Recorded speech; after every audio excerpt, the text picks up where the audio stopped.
Bismillahirrahmanirrahim. Baik, assalamualaikum warahmatullahi wabarakatuh.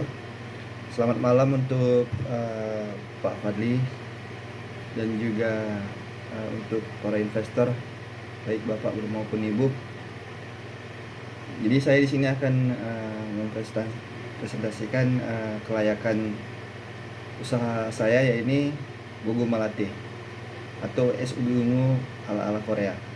Jadi pada dasarnya di sini saya akan menjabarkan secara rinci, yakni 9 poin, yang dimana yang pertama ada deskripsi usaha, aspek pemasaran, keuntungan perusahaan dan kedepannya, umur usaha di masa depan, faktor teknis dan teknologi, lingkungan pasar potensial, persaingan dengan kompetitor, dampak faktor lingkungan, dan terakhir adalah faktor legal yang diterapkan. Jadi deskripsi usaha yang poin pertama, apa itu Gogo Malate? Jadi Gogo Malate itu merupakan inovasi minuman kekinian ala Korea yang memadukan kelembutan ubi manis dengan susu yang creamy. Jadi usaha ini diperuntukkan untuk konsumen yang mencari alternatif minuman sehat, di mana kaya serat, tinggi antioksidan dan mengenyangkan. Jadi ini produk yang cocok untuk dinikmati baik dalam keadaan hangat maupun dingin. Moodboard Gogo Malate itu visual moodboardnya seperti usaha saya. Saya di sini akan mencontohkan seperti label saya, juga saran penyajian atau serve ingredients, serving, juga bahan utamanya itu ubi ungu, susu UHT, dan juga es. Jadi di sini saya akan mencontohkan ada beberapa topping, yaitu ada 4 topping. Seperti kepuasan konsumen itu seperti apa gitu. Misalnya permintaannya mau pakai keju, boba, ataupun Oreo maupun nata de coco. Dan juga strategi pemasaran. Nah, di sini produk konsisten itu dengan bahan alami tanpa pemanis buatan. Kemasannya itu berdesain unik yang dibawa kemanapun perginya. Jadi produknya seperti itu.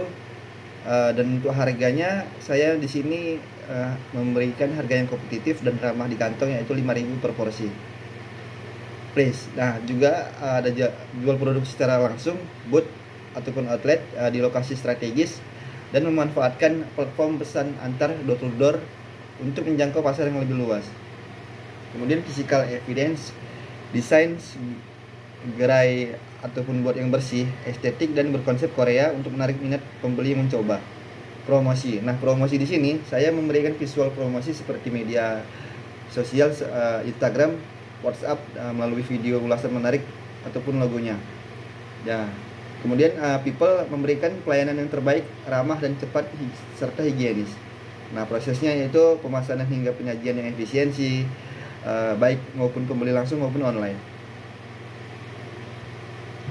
Kemudian keuntungan perusahaan di masa depan, produk ini mungkin dapat dikembangkan menjadi berbagai varian ya, seperti panas, dingin maupun blended, atau digabung dengan topping yang sehat seperti yang tadi saya bilang, ada cream cheese, nata de coco, dengan itu tadi juga apa namanya, Oreo maupun boba. Nah, jadi untuk ubi ungu ini dia kaya akan antioksidan, serat, dan vitamin. Jadi kedepannya produk ini sangat potensial ya dipasarkan sebagai alternatif pengganti kopi, yaitu bebas kafein bagi konsumen yang sadar akan kesehatan. Nah, kemudian bahan utama ubi jalar ini sangat melimpah ya kalau di Pekanbaru. Jadi mudah didapat juga di Indonesia. Jadi menjamin untuk rantai pasokan supply chain yang stabil dengan harga produk yang produksi yang relatif terjangkau. Jadi sehingga margin itu keuntungan dapat terjaga ya. Nah, umur usaha di masa mendatang. Jadi usaha Gogo Malate ini memiliki potensi umur usaha yang jangka panjang, kemungkinan puluhan tahun ya. Jadi bergesernya tren kuliner ke arah minuman yang sehat, serta penggunaan bahan baku lokal yang mudah didapat. Jadi bisnis ini berkelanjutan, didukung juga dengan inovasi varian rasa yang konsisten kualitas dan kemasan yang mengikuti perkembangan zaman. Faktor teknis dan teknologi. Jadi yang akan saya gunakan untuk produk Gogo Malate ini, dia inovasi produk dan pengolahannya menggunakan mesin seller ya Bu ya. Dan juga Bapak Ibu, pemasaran dan penjualan digitalnya ini mengintegrasikan penjualan dengan aplikasi pesan antar makanan dan memaksimalkan pembayaran menggunakan yang tren saat ini yaitu kris. Dan juga teknologi penyimpanan, sterilisasi dan umur simpan. Jadi menggunakan teknik pasteurisasi modern dan teknologi rantai dingin. Jadi membunuh bakteri dan menjaga kesegaran bahan baku ubi dan memperpanjang umur simpan. Jadi tanpa berubah rasa dia Bu ya. Selanjutnya lingkungan pasar yang potensial. Jadi di sini saya akan menjabarkan lingkungan pasar yang potensial itu yang gimana untuk Gugu Malati ini. Jadi untuk pasarnya saya merambah ke area kampus, pusat perkantoran, area komersil dekat sekolah. Jadi minuman ini sangat diminati oleh kalangan Gen Z, milenial yang menyukai tren kuliner seperti K-food ataupun gaya hidup yang sehat. Jadi saya sekarang ini kan banyak orang-orang yang jogging atau lari, ini minuman ini sangat cocok ya Bu ya setelah berolahraga gitu. Jadi minuman ini merupakan produk yang estetis yang cocok untuk media sosial. Nah selanjutnya persaingan dengan kompetitor. Jadi berikut adalah beberapa strategi pemasaran seperti kompetitor yang ada di sekitaran saya untuk persaingan bisnis Gugu Malati ini. Jadi seperti yang saya bilang tadi, untuk varian tekstur atau toppingnya bisa menambahkan seperti cream cheese, remahan biskuit, boba, kopior kelapa. Jadi pengalaman yang nggak monoton gitu untuk minuman ini Bu. Jadi sesuai selera konsumen lah gitu. Dan juga bahan baku yang premium. Jadi saya di sini menggunakan ubi ungu yang asli. Jadi dihaluskan dengan mengandalkan perisa bubuk.